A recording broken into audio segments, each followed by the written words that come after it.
Welcome back, all my 40K fanatics out there. I'm DJ here with Tim's Nation, and I want to talk to you about the Vessels of Wrath Detachment.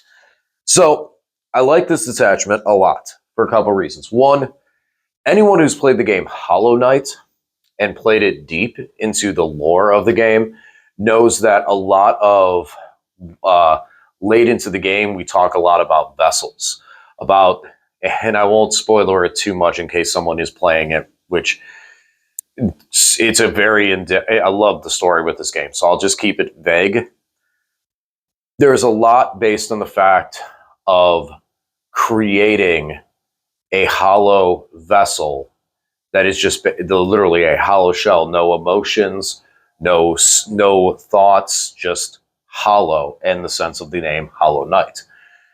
And what they create to be this Hollow Knight, they're referred to as different vessels. So when I see the Vessels of Wrath, it takes me to kind of the Hollow Knight lore in that sense and just makes me smile. So I enjoy that. I enjoy when something, even if it's very small, can give you that connection to a army, to a detachment in that nature. A lot of people with the Necrons, with the Canoptic Court, hear me call it the Canoptic Harvest, which is something from way back when, which was a formation, which made Wraiths nearly indestructible. Funny, we're back to that. But it was just, it was really cool. It was I for some reason, it just resonated with me. And now I refer to that a lot, the Canoptic Court as the Canoptic Harvest, just because it has a good space in my heart. It just really sits with me. And this brings me some video game nostalgia here, especially with the with that video game series that I love. And we're still waiting for 20 more years for Silksong to come out. Only Hollow Knight fans will know what I'm talking about. But the Vessels of Wrath. This detachment, when I first looked at it, I wasn't sure about it because I started to run lists without Angron. And not only was I having more fun without Angron, I was also finding that the army had better play and more outs without Angron. Angron wins games.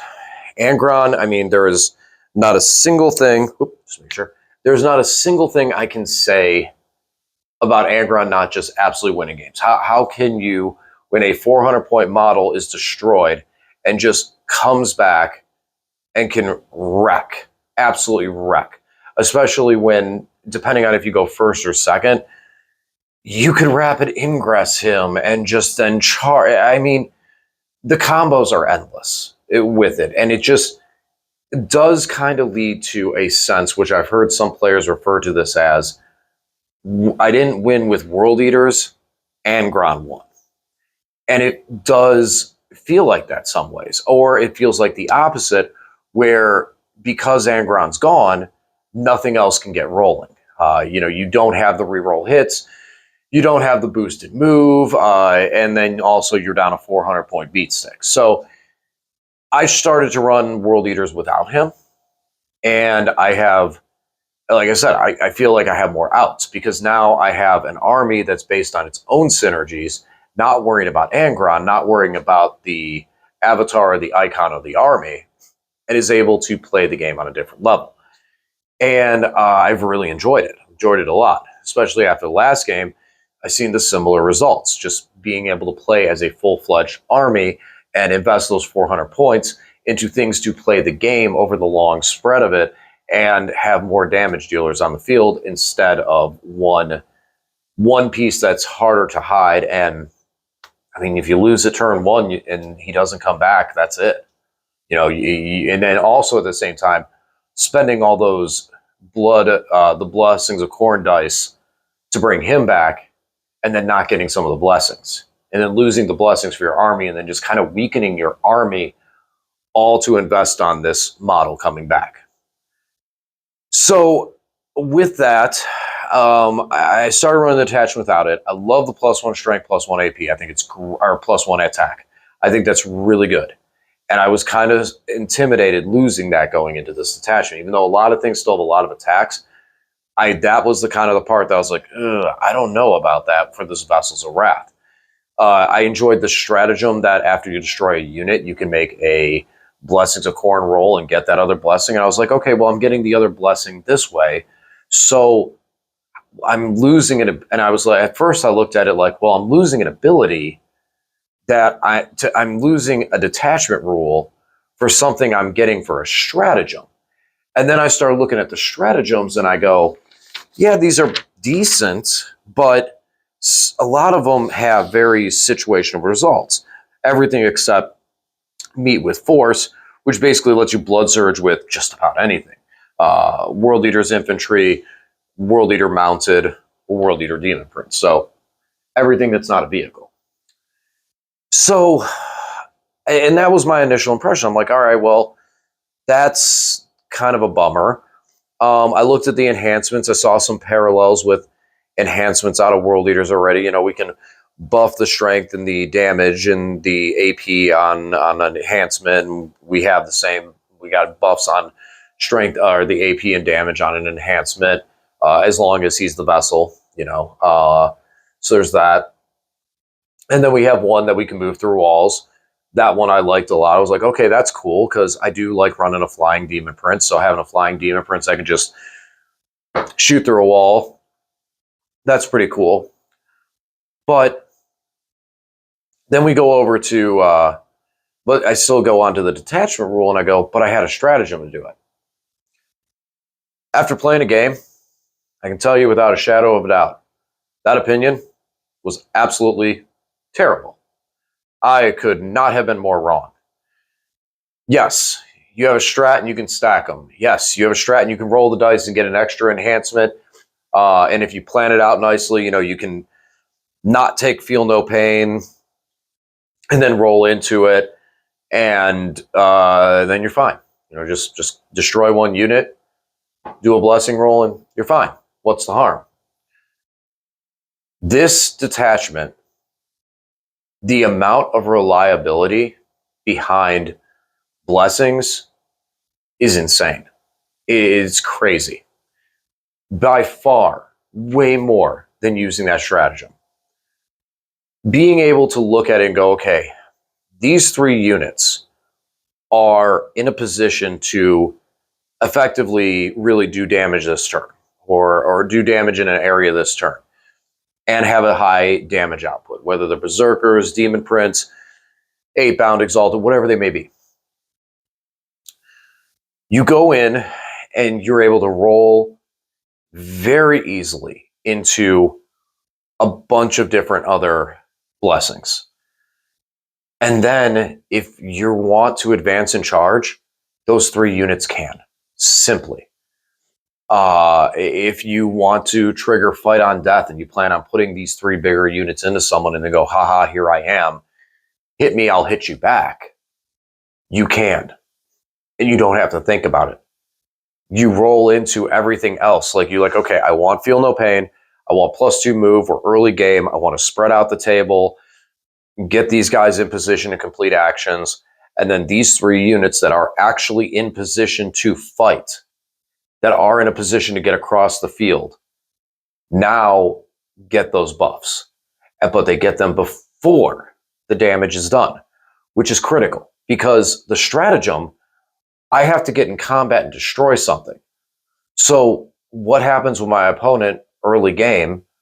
You know, I decide, okay, I'm going to go +2 move and advance and charge for the army on the dice rolls. I get the rolls, I'm cool, I'm good.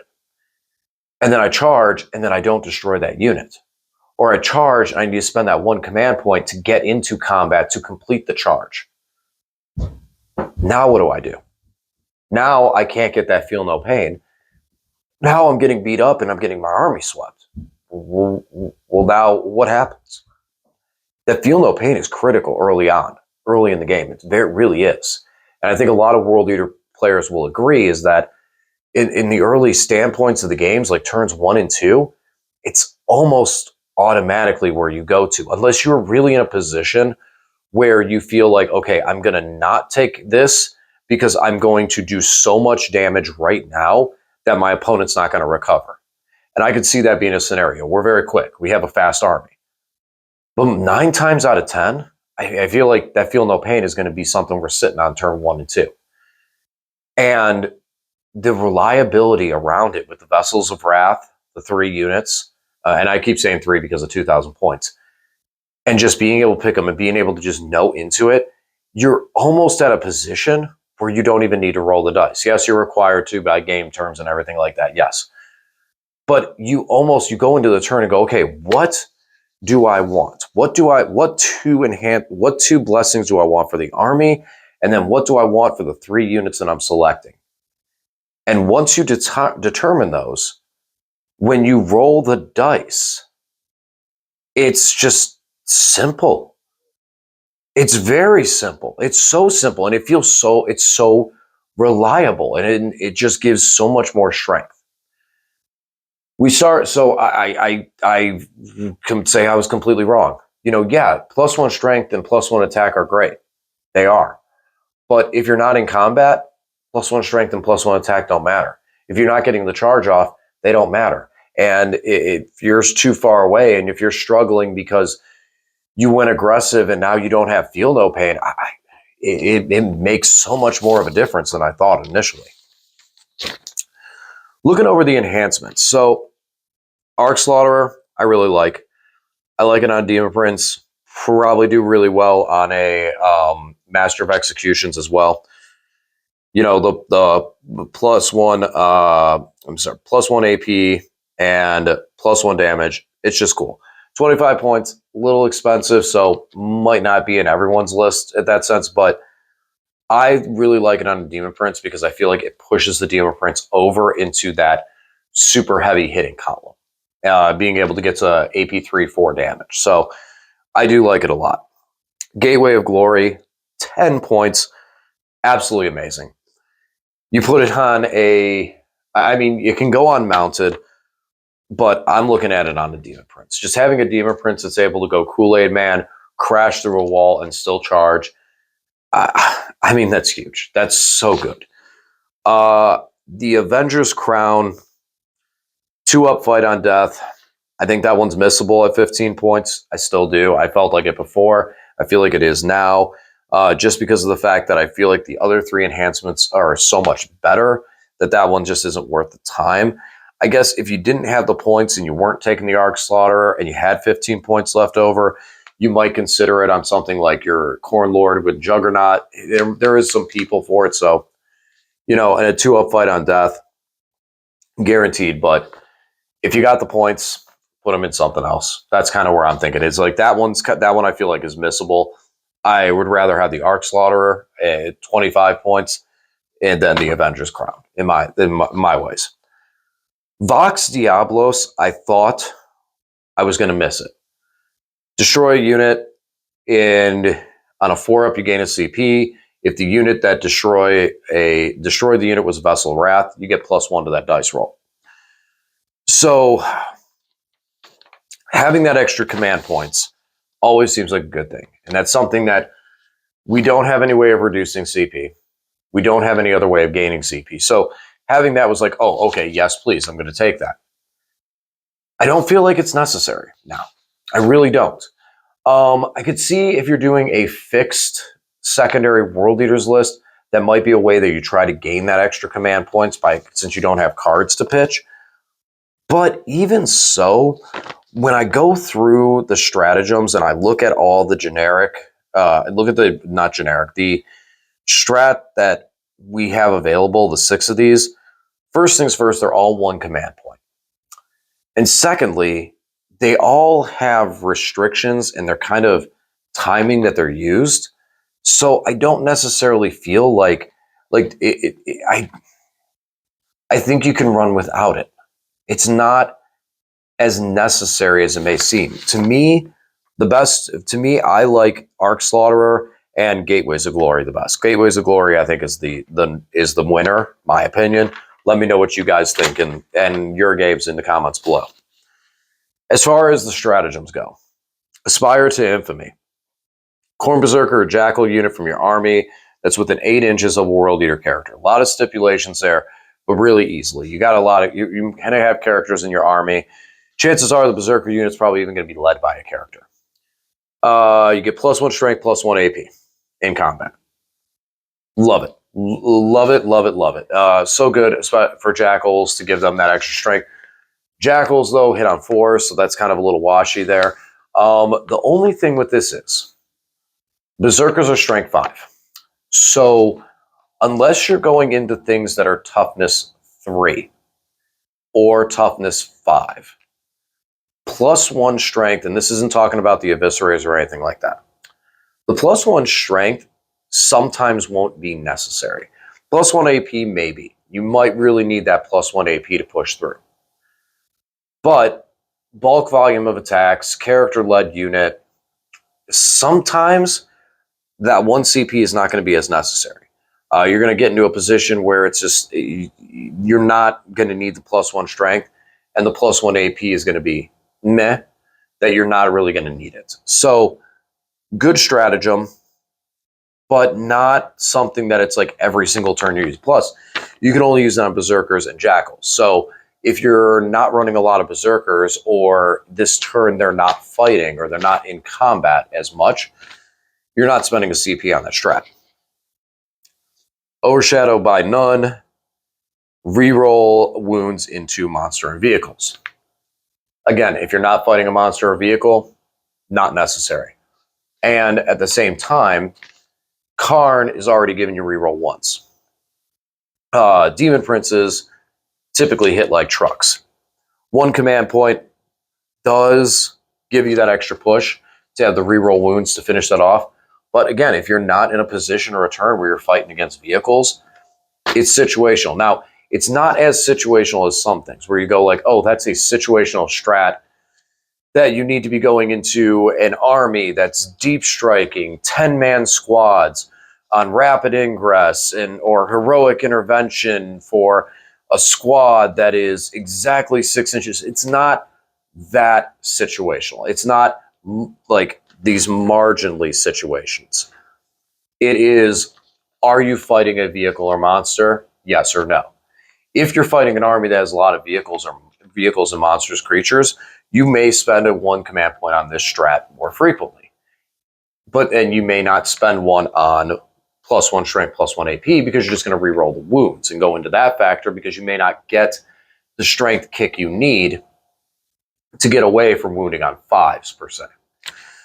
And or even if you're on 6s, if you're going into a Land Raider, +1 strength on Berserkers, it is not going to push them to wound from NN better than a 6. But again, reroll wounds situationally. You may hit something with like a Demon Prince and go, that's got to go. I need to make sure I wound it. And again, with the Arc Slaughterer having flat 4 damage on a vessel, it makes it interesting. Gory Dedication, I really liked. I really liked that one a lot. A lot of value behind that strat, especially early game. Hitting, taking a unit out, and then going, okay, I destroy that unit object, I'm going to spend a command point and make it sticky. To me, this strat, it adds another layer to World Eaters that now your opponent has to think about. Because now, not only is there a unit on that objective that they may have to deal with and take care of, something like 8-bound or Exalted 8-bound, something tough, but now that unit's leaving the objective and maybe engaging another unit and pushing into it. So now they have to get through that unit, and once they destroy that unit, then they have to get over to the objective, because you haven't taken the objective, because now you're progressing the game. I like that a lot. I used it twice during the game that Lane and I played, and I feel like that one has a lot of value behind it that use more consistently. But again, you get 1 CP during both turns, so I feel like, and especially in some of the early aspects, especially just with how much bulk combat damage, you can bypass some of the other strats and use that one and just go, I'm 8-bound, I'm going to shred that unit. Now I shred it, I spend a command point, now that is mine. And it's in the fight phase, so you can do it during your opponent's turn as well. Punish the Craven. Very situational. Your opponent goes to fall back. You spend a command point. They have to Desperate Breakout. If the unit they're falling back from is a Vessel of Wrath, now they got to add subtract 1 from that roll. So if the unit's battle shocked, you can get it up to 3 because they'd be Desperate Breaking out. They failed the battle shock, so it'd take it to a 2. Then you get to subtract 1 for the Desperate Breakout, so 3. Situational, very situational. A lot of people would probably look at that and go, well, I guess I'm just not going to fall back and you can fight me and maybe I'll get lucky and live. But then they may not and make you spend the command point and go, okay, well, spend the CP and let's roll some dice. Meet Force with Force. Star. Just big gold star right on this stratagem. It's Blood Surge for anything, including Demon Princes. And for this, it's if you lose a single wound. So an 8-bound loses 1 wound, Blood Surge. Demon Prince loses a wound, Blood Surge. It's going to make your opponent really think about any type of shooting they do at any point. Because if they're close to you, then it's like, okay, I shoot at that unit, you Blood Surge. Now you're in engagement range because you can finish an engagement range. And when neither unit charge, so when we get to that step, you as the World Eater player will get to fight first, since it's not your turn, and you're in engagement range. So that is the Mist of Deimos, the counter move. That's the strat that your opponent is going to have to constantly be thinking about and is going to help control the table, where you're able to move units and just be up in front of them. Put rhinos up in front of them, or put 8-bound up in front, and know that if they get shot at, you have the ability to get closer for a command point. And last, Brazen Contempt. -1 to wound if your weapon is higher than unit's toughness. If it's a Vessel of Wrath, subtract 1 to wound, used in the shooting phase. So shooting defense, we're a combat army. We don't really, there's shooting we can get into, predators and stuff like that, but we're a combat army. So we don't really have that. Now we have something that can go, okay, you're going to shoot at me. I'm going to reduce that down, and then I'm going to Blood Surge into you. Now, I started off by saying I think we can get away with not having the enhancement to gain CP. And then I say, oh, look at all these strats we need for CP and blah, blah, blah, blah, blah. Well, in order to gain that CP, we have to eliminate a unit with a specific unit. So Demon Prince, Juggernaut, what else we got? Master of Executions. You have something like that with his enhancement that is going to get in there and destroy a unit and gain us a CP. Well, we've kind of already passed the point of using those stratagems. So we would be going into the next turn, where we then gain a command point and can play off of these other things. Now, having CP is always better than not having CP, obviously. But you have to roll a dice. And if you fail it, you don't get the command point. But it puts it into a point of, are you going to be able to keep that engine moving? We have a lot of good damage dealers, but they can also get eliminated. And relying on that to keep the CP going and spending it going, oh, I'm going to spend this because I'll just destroy this, and then you don't, or you fail the dice roll, puts it in a more difficult position. I feel like a better mental state with the army is just to play it on the command points we have. I also personally prefer playing off of a tactical build. I think that if you telegraph with World Eaters, since World Eaters is one-dimensional with a combat build as it is, it's going to be a lot easier for your opponent to mitigate and go, okay, he's doing these secondaries, I'm going to prevent that. Now, There are scenarios where you might want to go, okay, look, I can probably do engage on all fronts, and then I'm going to do assassinate because you have a boatload of characters. Okay, I could see that. And even in the sense of like, even if you score just a couple of points on assassinate or engage, if you can get 10 points off engage, you're looking at 30 because you're just clear everything on assassinate. But typically, you'll draw a card you won't use. You can pitch that card you don't need, and you can get that CP that you can utilize later on into the game. And then having secondaries that you can keep up and maintain with based on what the turn is and where you are. We have a very fast army. We can cover the field super well. That's my feelings on that enhancement versus strats. I think we have good strats, but I think they're situational in a sense where you're not going to be in a point where you're like, okay, I need to have 1 CP for this strat all game long. Everything except for meet force with force, because having that blood surge and having that threat up on your opponent's turn in most circumstances is going to be huge. Just to be able to go, you shoot me, I do this. And then once they get to a point where it's like, okay, they're obviously not going to make me blood surge, I'll spend the CP and do defensively this way. That's a brutal one. That's going to be super brutal. Or then once you don't have the 8-bound and stuff like that, like if your 8-bound are destroyed and you're on berserkers, which are already blood surge, you know, that's it.